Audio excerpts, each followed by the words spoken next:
Hay quienes sueñan dar la vuelta al mundo, ¿por qué no? Dice, la verdad tengo un trabajo y un sueño, más que un trabajo es un sueño, de decir, me voy a dar la vuelta al mundo, algún día lo voy a hacer. Muchas personas sueñan con eso. Y también se preguntan en qué. Y después eligen, algunos se compran un camper, esas camionetas, otros se compran algo un poco más viejo, otros por una cuestión de cariño se suben a un auto que heredaron o algo que restauraron. He hecho infinidad de notas de esto también. Pero cuando la vida te da una señal y vos decís, es ahora o nunca, aunque no te hayas subido nunca a ese medio de locomoción, te podés convertir en la persona, por ejemplo, con quien vamos a compartir ahora una charla, con un argentino que recorrió 279 países, islas, atolones y territorios de ultramar. El mayor viaje de la historia ya hace 30 años. ¿En qué lo hizo? Lo hizo en Amor a Primera Vista, que fue una moto. Y acá me detengo para presentarles al protagonista de la historia, que arrancó el 2 de abril de 1995. Se llama Emilio Escoto, que en ese momento llegaba al obelisco de Buenos Aires y voy a decir la marca porque hay que decir en qué se trasladaba, en una terrible Honda Goldwing 1100 Interstate. Para los que saben, diciendo, bueno, eligió bien. Y para los que no saben, se los traduzco, es un maquinón impresionante. Emilio, buenas tardes. Sebastián Chapiro te saluda aquí en Duplex en el EU2 de Bahía Blanca. Gracias por atenderme. ¿Cómo va? Sebastián, mucho gusto, encantadísimo de estar contigo. Me has emocionado. Bueno. Porque dijiste cosas, la verdad que comenzaste muy lindo, comenzaste con cosas aparte con una voz muy emotiva y aparte Bahía Blanca, la verdad que un abrazo grande a todos los bahienses, un abrazo fraternal. Bueno, muchísimas gracias por el abrazo y por tus palabras. Emilio, vos, no voy a decir eras, porque la gente no se retira de lo que abrazó y le dio de comer toda la vida. Visitador médico. Sí, en el 78, que fue cuando Argentina ganó el Mundial, el primer Mundial, creo, sí, el primero. Sí, tuve la suerte de ser elegido y entré en Pfizer como visitador médico, sí, exactamente. Y ahí estuve hasta el 84, que fue cuando esa vocecita que medio tú te referiste, esa vocecita que me golpeó el hombro estaba frente a la hospital, mira, estaba vestido de visitador médico, estaba con la valija con los medicamentos, listo para entrar a ver médicos y una vocecita en el hombro me dijo, es la hora. Y ya lo venía hablando desde que tenía 8 años, ¿no? Y la vocecita esa tardó un montón de años, pero en el oído me dijo, es la hora, es la hora, es la hora. Ah, ya. Sí, bueno, dijiste algo que quiero compartir con la gente. Esa vocecita que se despierta a los 8 años hizo que tu mamá te regalase un atlas por tu ambición de llegar a la luna, ¿es verdad? Claro, mi madre era secretaria, pobre, la verdad que trabajaba 50.000 horas. Entonces era secretaria de selecciones de River, ¿se acuerdan? Sí. Pero secretaria, no era pobre, era trabajadora. Y lanzaron un atlas enorme, grandote, acá en Argentina, que mi madre lo compró en cuotas, aún siendo secretaria, lo tuve que pagar cuotas, porque costaba mucho dinero, la verdad no había nada. ¿Y por qué me lo regaló? Porque yo hablaba de la Luna, que iba a ser el primer hombre en ir a la Luna, y el atlas tenía las primeras páginas, tenía los planetas, como siempre pasa, ¿no? La Luna, Plutón, Marte, Júpiter. Lo que mi madre no vio es que después había 300 páginas con el mundo, el planeta Tierra, con las líneas, con las carreteras, y los nombres mágicos, ¿no? Esos nombres de Congo, las montañas de la Luna, Gobi, Sahara, Ulan Bator, Mongolia. Eso no lo vio, lo vi yo de chiquito, con el dedito siguiendo las líneas y ahí vi la Tierra y entonces le dije, mamá, y además cuando venga de la Luna voy a hacer una carretera que pase por todos los países del mundo. Qué lindo. Emilio, ¿y cuándo fue ese amor a primera vista que te permitió subirte a la moto y dijiste, es ahora, voy a dar la vuelta al mundo? Pero acá quiero hacer una salvedad, porque hay que ponerse en contexto. Hoy, y no quiero hacer una diferencia con quien lo está haciendo o con quien lo tiene, pero hoy la cosa quizás puede estar mayormente facilitada, porque tenés GPS, tenés internet, tenés mapas, tenés caminos, tenés rutas, por dónde sí, por dónde no. Hoy la tecnología te ayuda. Antes era papel y nada más, no había ni cajero automático, GPS no existía, pero ahora vamos a llegar a este tema de hacerse camino al andar y de corajearla y de andar preguntando por ahí para llegar a destino. Pero ¿cuándo fue esa primera vez que dijiste, me voy a subir a esto que nunca me subí, que fue una moto? ¿Cómo conociste la moto y cómo no te desprendiste nunca más de ella? Yo creo que tú lo dijiste exacto cuando dijiste, es un segundo que te toca, pasa. En la vida siempre digo, atención, atención, ojo, presten atención, porque no viene avisando con una campanita, como la vaca con la campana o con el gatito con la campanita. Es sutil, pero viene y te dice, hello, hola, atención. Y a mí me pasó exactamente eso, porque me pasé toda la vida preguntándome cómo, con qué y en qué, porque dinero no tenía. ¿Cómo? No sabía cómo, porque no había información. ¿Y en qué? No tenía la menor idea. Sabía que no podía comprar pasajes de aviones, sabía todo lo que era no. Y en el año, el año 80, o sea, 5 años antes que yo partí, en el año 80, otro visitador médico, me dice en el hospital, me compré una moto. Él me dijo a mí, y yo le dije, ¿una moto? ¿Vos estás loco? ¿Para qué tenés una moto? ¿No tenés un autito, un Fiat? ¿Te compras una moto? Te vas a mojar con la valija, el traje, la corbata, los medicamentos. No, me gusta, no sé. Y él me invitó. Lo acompañé, era un concesionario, como tú dijiste, era Honda, de casualidad. Pero cuando entré al concesionario, por primera vez a los 25 años, visitador médico con mi valijita negra, con los medicamentos adentro, vi las motos. Y nada, vi las motos sabiendo que no podía comprar una moto, no tenía un Fiat 600 usado viejito, ¿qué para comprar un juguete de esa naturaleza importado japonés? Pero cuando veo una foto de abajo del vendedor de la agencia y veo la Goldwing negra con rayitas doradas, para me hacía acordar el Show Player Special de Fórmula 1, uh-huh. y veo la moto con valijas, con el carenado, con la antena, tenía radio, cassette, música. Y encima decía, el mundo es suyo en 2 ruedas. Y ahí se respondió la primera pregunta, ¿en qué? En moto. Claro, no la tenía ni la podía comprar, ¿no? Pero la compré. La compré sin dinero, es una historia larga, pero era Martínez de Oz, la tablita, el que apuesta al dólar pierde, típico de un país como es Argentina, donde un pobre tirado de golpe se hace rico y un rico de golpe se hace pobre, ¿no? Es así. Tal cual. Y yo compré una moto que me la regaló, te la regaló el gobierno, el gobierno firmó papeles como un loco, donde todos me dijeron estúpido, loco, maduro, no sabes lo que haces, vos no tenés nada en la cabeza, tenés arena de cerebro. Y después a los 3 meses, cuando me quedé con una moto gratis, que no tuve necesidad de pagar, me decían, qué bárbaro, ¿cómo sabías esto? ¿Qué va a pasar en Argentina? Y me encontré con que era el dueño. Pasaste a ser el gurú de las finanzas. El loco. Claro. De la locura de embarcarte en la pasión a que los avatares económicos te den una moto casi sin pensarlo. Y bueno, en este viaje, el mayor de la historia, en algo más de 10 años, fueron 10 años. ¿Cómo lo planificaste? ¿Dijiste me voy y vuelvo, o me voy no sé cuándo vuelvo? ¿Renunciaste a tu trabajo? Contanos un poco de que se convirtió en el mayor viaje de la historia de alguien que anda haciendo un viaje en moto, que todavía nadie lo puede superar. No hubo planificación ninguna, porque no podía. Hoy puedes planificar, hoy te vas a ir de aquí hasta, no importa hasta dónde, puede ser de aquí hasta Bahía Blanca o de aquí hasta Alaska, y lo planificas. Porque tienes toda la información ahí por haber, o sea, entonces voy a tantos días tardo en llegar a tal aldea tolito y me dieron una dirección de fulanito y lo llamo por teléfono y me espera, yo te recibo, vení. En aquel entonces no había, teníamos 5 canales de televisión en Argentina, claro. 5. Entonces, y no andaban, 5 y con la antena de conejo que tenías que moverla. Año 80 y 84. 84.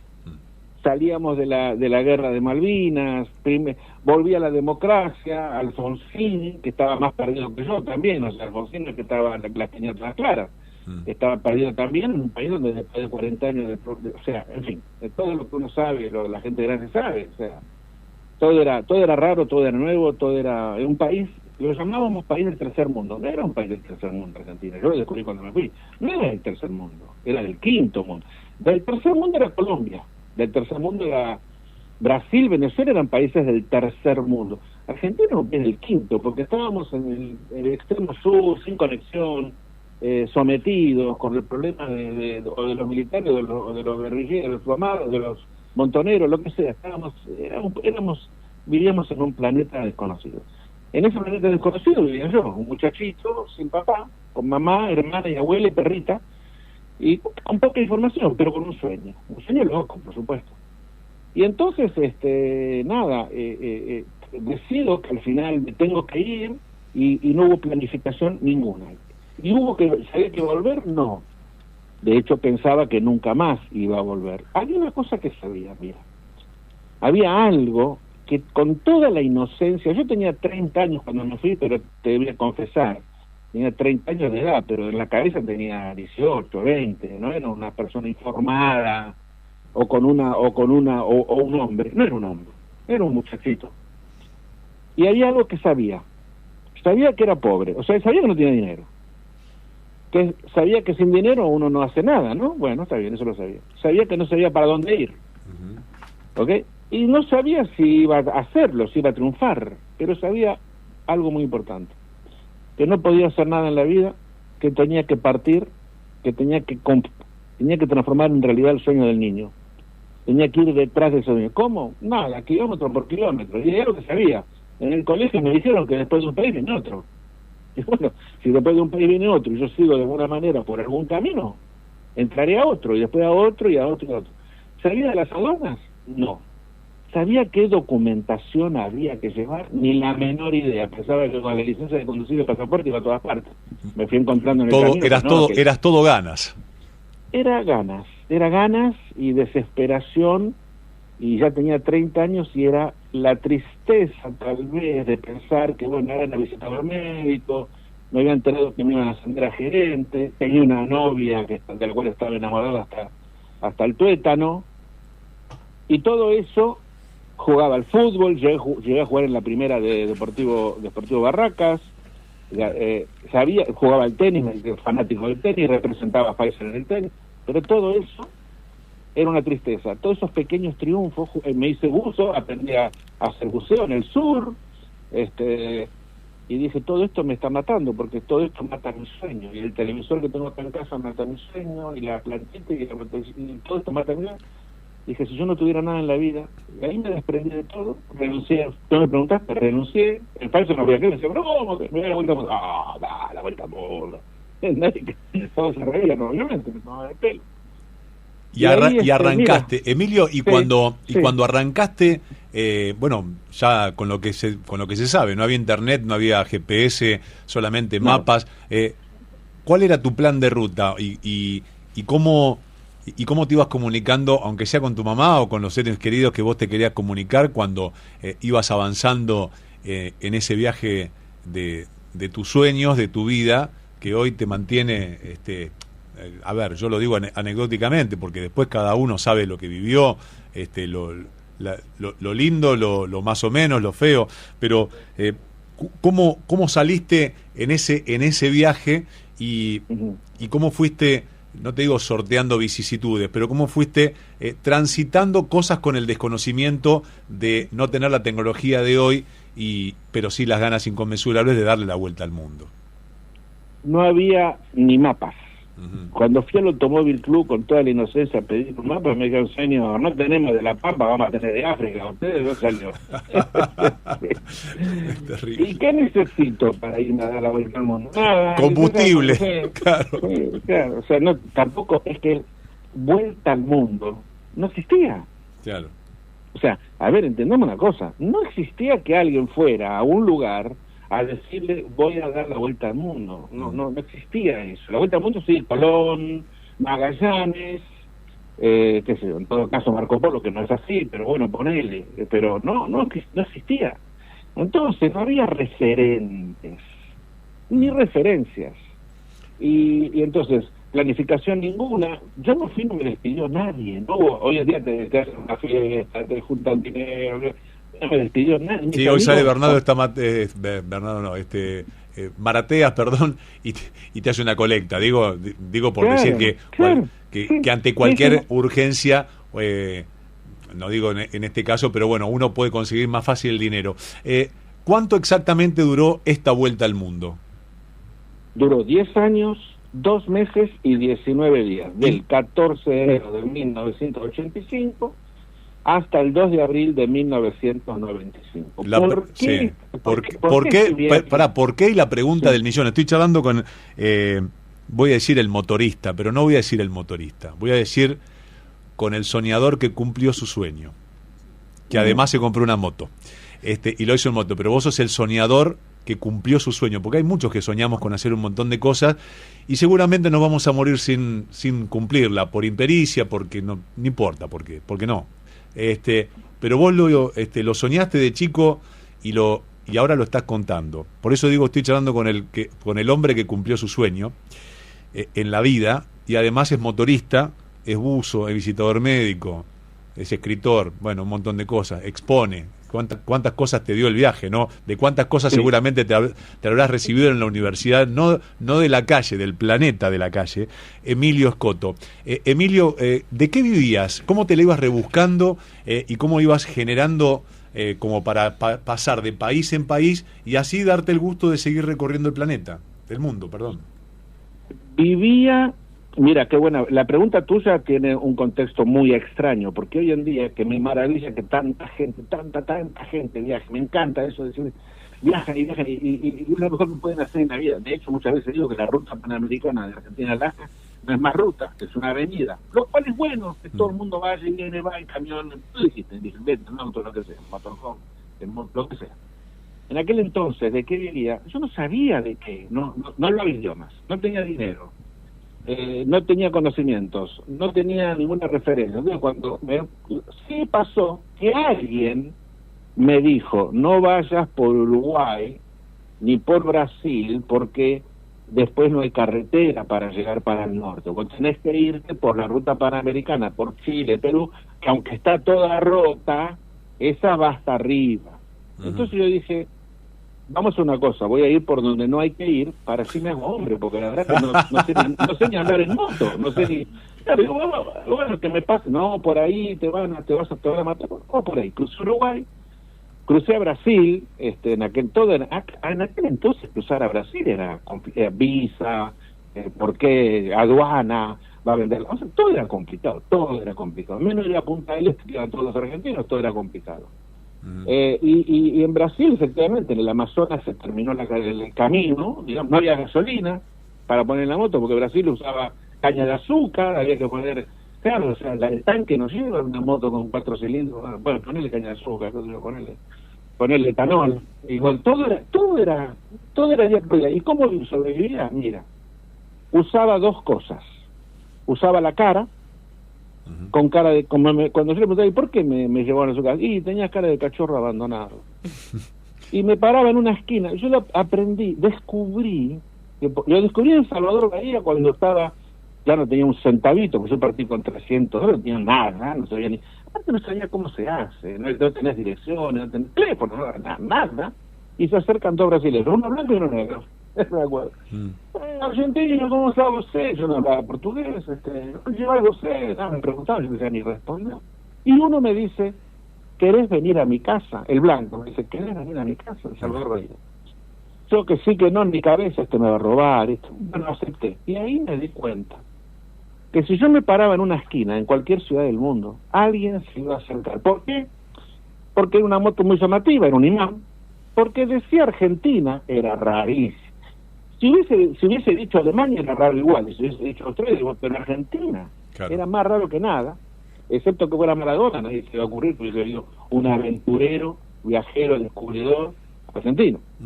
Entonces se acercaban, y ahí me di cuenta que parándome en alguna esquina, alguien me iba a adoptar. Y me iba a llevar a su casa, alguien iba a tener un plato de comida, un plato de arroz, iba a tener un lugar donde dormir. Y ahí entonces descubrí que esa era la forma de vivir. El dinero no lo necesitaba, salvo para poner un tanque de gasolina. Pero esa misma persona, o el amigo, o el otro que invitó a la casa a escucharme contar una pequeña historia, me donaba un tanque de gasolina. Y un tanque de gasolina son 300 kilómetros, más historias. Entonces yo iba de tanque de gasolina en tanque de gasolina, creando circunstancias. ¿Con qué? Con la carita. Claro. Un hombre que venía de vender medicamentos, sabía que la venta era lo suyo, y tener la cara de vamos a vender una circunstancia, y tenías una moto, tenías la bandera, bueno, tenías valores agregados. Te quiero preguntar, tengo 3 minutos antes de las noticias, me quedaría charlando horas, porque esto no es una charla de 20 minutos, esto es una charla de horas. ¿Cuál es tu próximo sueño? O si todavía lo estás saboreando y tu cabeza no para de soñar. ¿Sos un soñador nato? Totalmente. Yo vivo de los sueños, soy un soñador nato. No, mi vida es sueños y proyectos. O sea, siempre digo, tienes que tener proyectos. No importa chiquito, grande, mira, la vida se compone de proyectos. Cualquiera sea, pon el nombre que sea y no importa lo que sea, tienes que tener proyectos. Aunque no lo llegues a realizar, los tienes que tener. Sí, mi próximo proyecto es, tengo que regresar a todo lo estoy haciendo, porque desde que paré, hace 40 años que no paro, ahora me voy en julio, me voy a Polonia, Latvia, Estonia, Lituania y Rusia, volver a todos los lugares donde estuve para ver ese cambio gigantesco de un mundo que existió y que ya no existe más, ese mundo del muro de Berlín, de Ceausescu con Rumania, del África impenetrable, con guerras, de un Estados Unidos donde los supermercados cerraban a las 8 de la noche, no tienen a hoy en día, ¿no? Entonces, o sea que esa era la pregunta que te quería hacer ahora, porque sos un tipo viajado, pero no viajado en el aire, viajado con los pies sobre la tierra, o sea que conocés de la gente, de las circunstancias, de lo que nunca cambió, de lo que ha cambiado para mejor, para peor. En esa década del 80, 20, 25, a 4.0 que estamos viviendo, ¿la gente sigue siendo solidaria, sí o no? ¿La gente está más enfrascada en sí mismo y en proyectar algo, digo por el tema redes, etcétera? ¿La gente se olvidó de vivir hacia afuera y vive mucho hacia adentro y hacia afuera a través de las redes? ¿Qué ves vos con el tema de ese viaje humano a este viaje que haces hoy después de 30 años? La tecnología es necesaria e inevitable. Se va a llegar vamos a ir los humanos a Júpiter, no digo ni Marte, sí, vamos a ir. A Júpiter, vamos a ir. La tecnología es inevitable. No es que uno puede salirse de ello, pero la tecnología mata a la parte, vamos a decirlo crudamente, humana. Los que viajan hoy en día no tienen ni remotamente lo que a mí el universo me dio. A mí el universo me obligó a hablar, me obligó a parar a cada 10 metros, señor, aunque no conocieron mi lengua, pero me obligó a expresarme, por ende me obligó a aprender idiomas. Solo 5 idiomas, porque soy un genio, no me queda más remedio, eso, morite. Entonces la tecnología, la gente que viaja hoy en día sabe dónde tiene que ir, pone en el teléfono, pone en el GPS, va para adelante. ¿Y cuántos? Quedaron 1000 personas atrás en el camino. Ya esas 1000 personas tienen que hablar. Tal cual. Entonces, el mundo cambió. Por eso mi libro tercero se llama Los dos mundos, el mundo ya no existe más. Y el cambio del siglo XX al XXI no fue un número. El cambio del siglo XX al XXI, el siglo XX era como el XIX y como el XVIII. El siglo XXI fue el 23 o 24. La tecnología explotó cuando yo terminé en el 95, en la vuelta al mundo. En el 97 salieron las computadoras de mano, las laptops, los teléfonos, los celulares, sacar tarjeta por una caja de metal entonces ese mundo nos llevó a que todo sea más cómodo, las cosas son más rápidas, pero hoy en día son tan rápidas, que no tenemos tiempo de pararnos y mirar una estrella, o no tenemos tiempo de pararnos y oler una rosa. Yo siempre digo esto, mira, los americanos bajaron a la luna, ¿ok? Pero el americano no tiene tiempo de mirar las estrellas. Tiene que trabajar, pagar el teléfono nuevo, pagar el auto, la Ferrari, la moto, no tiene tiempo de pararse y mirar el cielo. Y eso es lo que hace la tecnología. Tal cual. Emilio, me encantó la charla y seguramente daría para varios programas más. Yo te quiero agradecer infinitamente que me hayas dedicado tu tiempo, que nos hayas compartido parte de tu vida, de tu historia. Te agradezco infinitamente este momento. ¿Dónde te puede seguir la gente en las redes sociales?